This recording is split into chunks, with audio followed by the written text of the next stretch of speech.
It's a Hollywood update. And of course, because it is a Hollywood update, we have a damn fine analogy to be used on this one. We have the good, we have the bad, and we have the ugly. And that's an understatement. But first and foremost, let's start with the good, shall we? Just so much bad news around Hollywood, entertainment, even just the world in general lately. So how about something good for everybody who's been looking at trying to catch a screening of Sound of Freedom? If you're an international fellow, it's just a couple of weeks away for you. Doesn't look like Canada's getting in on that bandwagon, so shucks, I guess, with all of those hundreds of thousands of migrants that are coming in. I'm sure human trafficking probably doesn't have any business of being discussed in these parts, probably because it would be a front to the alphabet community and Justin Trudeau would cry or something like that.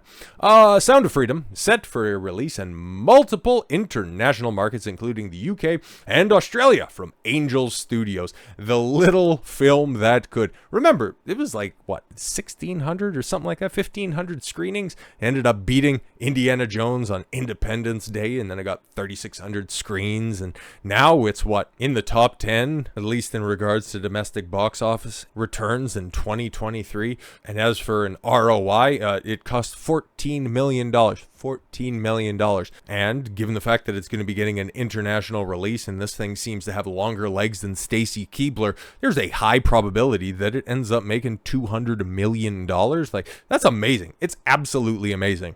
Angel Studios is launching an unexpected summer hit, Sound of Freedom, in a bunch of international markets after it made $127 million during the first 3 weeks in the United States theaters. Written and directed by Alejandro Monteverde. The pick, which has been widely embraced by conservatives and right-wing commentators. Yes, exactly. All those QAnon bigots that are out there who care about child sex crimes. Yeah, no, that's a right-wing issue, I guess. Will be released in South Africa from August 18th, and Australia and New Zealand from August 24th. Okay, the film will hit cinemas in the following territories in August 31st. Okay, Mexico, Guatemala, Honduras, El Salvador, Nicaragua, Belize, Panama, Colombia, Venezuela, Argentina, Uruguay, Paraguay, Bolivia, Chile, Peru, Ecuador, and Costa Rica. See if they're looking for representation. Finally, a film they can go ahead and they can see themselves in. The film will receive a subsequent release in the UK and Ireland from September 1st and Spain from October 11th. Oof, is that the best that they could do? Because holy, there's got to be, at least by that point in time, there's going to be some high quality versions of it you can go see with your friend Captain Jack Sparrow, if you know what I mean. Based on a true story, the film follows a federal agent. Is it Tim Pollard? I forget the name, but yeah, it's Jim Caviezel who plays him. Yes, Passion of the Christ. That's why right-wingers are there. That's what you got. Who, after rescuing a young boy from ruthless child traffickers, learns the boy's sister is still captive and decides to embark on a dangerous mission to save her. Yeah, no, that definitely sounds like some trust the plan type shit. Fucking idiots. With time running out, he quits the job and journeys deep into a Colombian jungle, putting his life on the line to free her from the fate worse than death. Yeah, exactly. The movie originally was developed by Fox International, and it was then purchased back by the filmmakers during a scrimmage of the Fox-Disney merger. Well, that's not entirely true because, yes, this was shot back in 2018, so this film has been done for a long time. It sat on the shelf, and then not until 2020, I think, Disney ended up selling it off to Angel Studios, and then they finally got a couple of screens to put it up there until it started to make a ridiculous amount of money, and well, now here we are. Cast includes, yes, Mira Sorvino, there we go, Bill Camp, Jose Zuniga, and you know, everybody else is in there. It really doesn't much matter because the story is actually what's driving that. Imagine that, a blockbuster film that doesn't rely on name recognition. Really strange, huh? Since Sound of Freedom launched in the United States, demand has been building around the world in dozens of regions and languages, said Jared Giese, SVP Global Distribution for Angel Studios. Child trafficking is a global issue, and we hope to build on the incredible momentum here and in the States and share the film's powerful message worldwide. Yeah, exactly. I wish nothing but success for this film because this is one of the very, very few feel-good success stories. Not the subject matter, because it's just, again, still just a little bit unsettling. But the success of the film itself, and the fact that it seems to be a pretty good movie. Like, this isn't just a political message where everybody just has to go sit down and just, you know, cheer for it because it's on their side of the aisle. And it's like, no, people are actually being entertained and being informed about the importance of this issue. But yeah, it's really great to see. And now, well, unfortunately, you can't just have dessert for dinner. Sometimes you got to have Brussels sprouts. Because now we got to talk about Snow White, which, it's not exactly a fair analogy because, like, those two broads actually like Brussels sprouts. Snow White actress Rachel Zegler reveals the live-action film is changing the meaning of fairest of them all. Yeah, exactly, because she's not going to be as brazen as to say, yeah, we're actually going to change the definition of Snow White. It's like, I don't really know, but you're going to go with fairest of them all. Oh my God, what is this just going to be? Okay, so what makes you the fairest of them all? I make my own money. I'm strong and independent. I'm smart. I can be there when he needs. It's just your typical fresh and fit 304 activities. Like, is that what we're going to be going with here, stupid? Like, come on now. She's just incredibly unlikable. Like, we've seen this clip from her just a few days ago, actually, earlier. Or maybe at the end of last, it really doesn't much matter, man, when you had Gal Gadot up there as well, just going, Rachel, no, you're bombing the film before it even comes out. What are you doing? Thank God you're attractive, because Jesus Christ, you're dumb as fuck. In the original animated film, Snow White and the Seven Dwarfs, the meaning of the fairest of them all clearly responds to the evil queen and Snow White's beauty. Yeah, exactly, but it's not 1937 anymore. Like, come on, guys, we need to grow up. The film opens up with images of the storybook that read, once upon a time, there lived a lovely little princess named Snow White. Her vain and wicked stepmother, the queen, feared that someday Snow White's beauty would surpass her own. So she dressed the little princess in rags and forced her to work as a scullery maid. I thought we already talked about Sound of Freedom. Anyways, but no. Yeah, again, it was just like most of the early Disney films, it was an adaptation of just years, decades, generations old folk tale. Added a splash of color and made the pictures look nice. And yeah, it was a wildly successful model until they decided to stop using wildly successful models and then just mid-broads with a bunch of activism badges. They have more activism points than they do quality attributes. The opening continued. Each day, the vain queen consulted her magic mirror. Magic mirror on the wall, who's the fairest one of all? And as long as the mirror answered, you are the fairest one of all, Snow White was safe from the queen's beatings. Sack of oranges will get the point across, but also it won't leave any bruises. As the film continued, the magic mirror eventually revealed that Snow White was indeed the fairest of them all, and the evil queen sets about to try to destroy her. Oh, come on, couldn't she just, pack a musket and, or just disfigure her, or the old Middle Eastern acid wash? Like, come on, there's a lot of things that you could have done instead of just going to all these lengths. But anyways, first tasking the huntsman to kill her and later attempting to poison her with an apple. Oh, that just triggered something. You guys remember, what's her face? Oh, Christ almighty. Twilight chick, the Kristen Stewart. Yeah, no. There was that they tried to reboot Snow White, gritty reboot with Snow White, and oh my God, they had one. It was Hilary Swank or Charlize Theron who was playing the evil queen in that one, but it was Snow White and the Huntsman.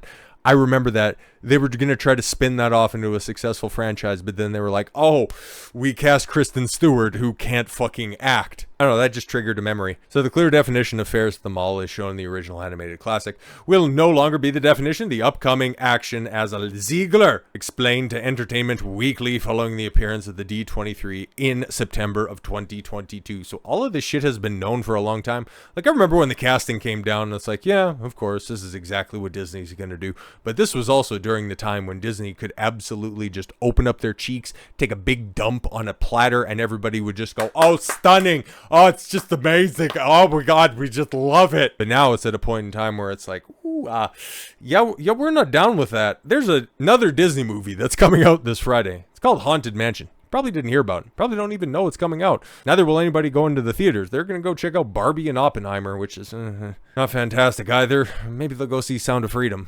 Hand to God on that one, but as if Disney didn't have enough bombs underneath their belt at this point in time. Christ almighty, add another one on there. And the next flight you guys take might as well be with Muhammad Atta. Ziegler, who plays Snow White in the film, said, the reality is the cartoon was made 85 years ago, and therefore it's extremely dated when it comes to the idea of the women being in roles of power and what a woman is fit for in the world. And so when we came to reimagining the actual role of Snow White, it became the fairest of them all, meaning who is the most just. Which is exactly how women even just measure against themselves. Who's the fairest one of them all? It's always the most attractive one, for as much as they want to say, no, we love boss bitches. No, we just want to be independent women. Shut the fuck up. Fairest of them all hasn't changed over 85 years. Continue to fucking lie to yourself. Like you're going to have a career after this film. Fucking Christ. And who can become a fantastic leader? Oh god, this movie's gonna be AIDS. Because who's writing the script, guys? Repeat it with me. Greta Gerwig. I'm surprised so many other people haven't picked up on this shit. It's like, okay, cool. The bitch who wrote all the feminist horseshit into the Barbie film is the co-writer on the Snow White film. Nobody else is talking about this. Zegler continued, and the reality is, Snow White has a lot to learn of lessons about coming into her own because she can come into power over a kingdom. Again, it's hilarious. She's going to be great. She's just going to learn how to become even greater than she already is. Nobody's going to have to teach her any lessons because her mom's not mean. She's just misunderstood. And then what? You guys can do just a little bit of rock, paper, scissoring in order to figure out who's going to rule on the weekdays and the other one takes every other weekend. Like, what the fuck are we doing? Godot, who plays the evil queen, added, also the fact that she's not going to be saved by the prince, and she's the proactive one, and she's the one who set the terms, is what makes it so relevant to where we are today. Can somebody with less self-awareness deliver that line? Oh, it's more important for women today. Remember when she came out? I understand these are clips that came out during 2022. But recently, wasn't Gal Gadot one of the people who came out and said, I'm so tired of seeing all of the strong, empowered women that are out there. It's almost like somebody who's north of 40 realized that their sexual market value isn't as high as it was back when she first broke on the scene for simply having a firm ass and a cute face. It's almost like somebody's realizing that shit is fucking perishable, and now she needs to pivot or grift if she needs more attention. But no, she was more than willing when the jobs were lining up, and this was when she still theoretically had the Wonder Woman gig. So yeah, she's all Miss Feminist right here, but then all of a sudden now she's gonna make that quick pivot in order to get that conservative attention. Oh, look at that, we got the conservative chicks are the hottest chicks. You fucking dorks can't see this shit coming from a mile away. You deserve exactly what you fucking get. This is what, yes, makes us so relevant today. I can't wait for this film to come out. I can't fucking wait. I'm going to be keeping on top of all of the news when it comes to this nonsense because it's got everything that I care about that's in it. All of this feminist fucking bullshit that's thrown back in just like it's 2016 all over again. And just like that. And I reported on this. I think I bundled it up together with the Barbie gimmick as well because, there's going to be a Lena Dunham written and directed Polly Pocket film. And just like the Barbie scenario, they went and cast a cute little white girl to play Polly Pocket, and this is going to be the exact same fucking shit. Lena Dunham's Polly Pocket script for Lily Collins is great, producer says, after Barbie's success. Mattel is planning to adopt brands like Polly Pocket. I don't know what American Girl is. I know what American Dad is. Lena Dunham would make an excellent Roger. Hot Wheels. I'll see, guys, we got one for you too. And Uno. I would love to see, okay, you can see the poster that's right behind me, okay, but for the good Daniel Craig James Bond film, Skyfall's pretty good, but I would love to see the gritty reboot of Uno where you have these high stakes games where lives are on the line. If just do that for Uno, that would be fucking hilarious. And then Hot Wheels, it'll just get James Mangold to come forward and try to do Ford v Ferrari, and then have a tragic backstory of your main character who's the who's the lead racist. Is that the proper term, the lead racist? I'm sure that's what he'll say about the collaboration. But how they needed to overcome the childhood trauma of being beat with plastic tracks in order to become the best racer out there. Oh my god. But yeah, no, this is the future that we're getting, guys. We're pivoting away from superhero films, and now we're getting toy adaptations. Oh my god. The Barbie movie is breaking box office records, and another Mattel doll is coming to the big screen. On Wednesday, Variety published an interview with Barbie executive producer and Mattel executive Robbie Brenner, who spoke of the status of 14 additional Mattel properties the company hopes to bring to movie theaters. as follow-ups to the Greta Gerwig directed film's success. Jesus. These projects are at various stages of development and pre-production, and the ongoing writers and actor strikes halted development and most Hollywood productions. So yeah, like I said, man, they're gonna take all of the worst lessons from the success of Barbie and go ahead and pollute the next decade of cinema. This is just the perfect example of that. But Lily Collins, just like Margot Robbie, the north side of 30, still the acceptable, widely palatable side of 30, 34 years old. Dunham, okay, just compare and contrast that. Lily Collins right here, oh, little cutie that's right there, 34. Lena Dunham, 37. But if you pal around or stay in her orbit long enough, you'll realize that her feminism is just going to go ahead and grind you down as well. I just hope with the success of Barbie that it doesn't bleed over, because that is a Warner Brothers property. I'd imagine, did they say anything about who owns this? But if it's still Mattel, it's going to be under the Warner Brothers banner. Please don't let that infect House of the Dragon. Please. The one thing that I want to be good. And if if the second season is trash, I'm totally 1000% giving up on all things entertainment. But with all that said, thank you all very much for the gift of your time. I've been Don Consuelo. I want you to follow your gut and get after it. Take care, everyone.